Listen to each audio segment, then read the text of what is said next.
কারণ আজ যদি আপনি তার জন্য কথা না বলেন, কাল আপনি মজলুম হবেন। আসুন দলমত নির্বিশেষে আতাউর রহমান বিক্রমপুরীর মুক্তির দাবিতে আমরা আওয়াজ তুলি।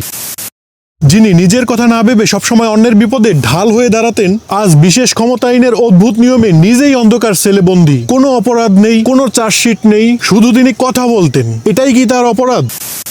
গাজীপুরে কালিয়াকৈরের আশামণিকে এক হিন্দু যুবক দ্বারা টানা 3 দিন ধর্ষণ করা হয় এবং ঘটনা ধামাচাপা এবং ভিন্ন দিকে মোড় নেওয়ার চেষ্টা করে প্রশাসন। তখনই ছুটে যান বিক্রমপুরী সাহেব। তার ভয় পুলিশ হসপিটালের বাথরুমে প্রায় 2 ঘন্টা পালিয়েছিলেন। অবশেষে বিক্রমপুরীর নেতৃত্বে তৌহিদি জনতার চাপে প্রশাসন হিন্দু যুবকটিকে গ্রেপ্তার করে।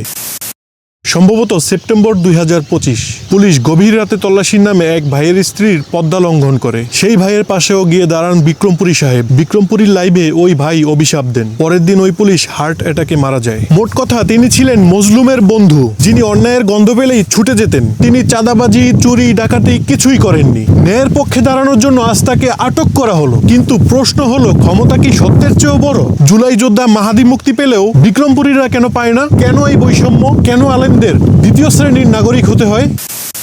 আমার শ্রদ্ধেয় আলেম সমাজ, আপনাদের কাছে আমার একটি প্রশ্ন। মাসালাগত মতের অমিল থাকতেই পারে, কিন্তু যখন একজন আলেম জুলুমের শিকার হয়, তখন কি সেই মতভেদ বাধা হয়ে দাঁড়াতে পারে? মহানবী হযরত মুহাম্মদ সাল্লাল্লাহু আলাইহি ওয়াসাল্লাম কি বলেননি, মুমিনরা এক দেহের মতো? আজ যখন আতাউর রহমানের কণ্ঠকে রুদ্ধ করা হয়, তাকে বন্দী করা হয়, আর আপনারা নীরব, এই নীরবতা কি জুলুমকে আরো শক্তিশালী করে না?